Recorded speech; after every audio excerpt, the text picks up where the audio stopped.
this is Ron Ross with this week's Motivation Moment. Believe in yourself. No one can make you believe anything. What you now believe is the sum total of your experience, all that has happened to you, and knowledge, everything you've learned, and your ability to properly interpret it all, wisdom. We all once believed in Santa Claus and the Tooth Fairy, and our experience told us that they were true. We saw gifts miraculously appear under the Christmas tree in the morning. We placed our tooth beneath our pillow at night, and by golly, the next day there was money there. We had empirical evidence that both Santa Claus and the Tooth Fairy did in fact exist. Then a few years passed and we added knowledge and wisdom to our experience, and our beliefs changed. Now let me ask you a related question. What do you believe about yourself? It's important, you know.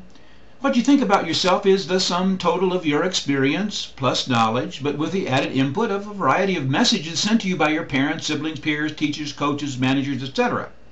And unless you readjust those messages with wisdom, you'll be stuck with their declarations of who you are and what you can do.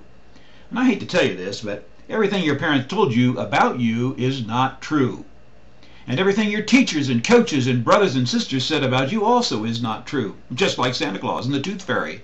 Some of what they told you was an illusion, some of it was a fabrication, and some of it was outright malicious. Answer these questions about yourself. Do you believe that you're a person of great worth or of very little worth? Do you believe that you have a high, low, or medium IQ? Do you believe that people like you, hate you, or just tolerate you? Do you believe you're able to rise above your present situation, or do you believe you're stuck where you are? Do you believe that tomorrow will be a good day or a bad day? Of those beliefs, can you discern which are fairy tales and which are true? That's where wisdom is centered.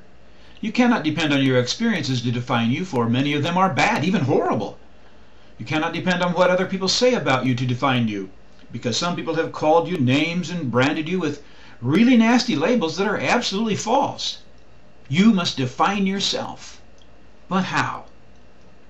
First of all, reject the negative and defeatist false messages laid on you by others, then set about to cultivate your internal value and listen to your better angels, for you are indeed a person of great worth. This is Ron Ross, the Mile High Motivator, coming to you from my home office in Denver, Colorado. I'll see you next week with another edition of Motivation Moment.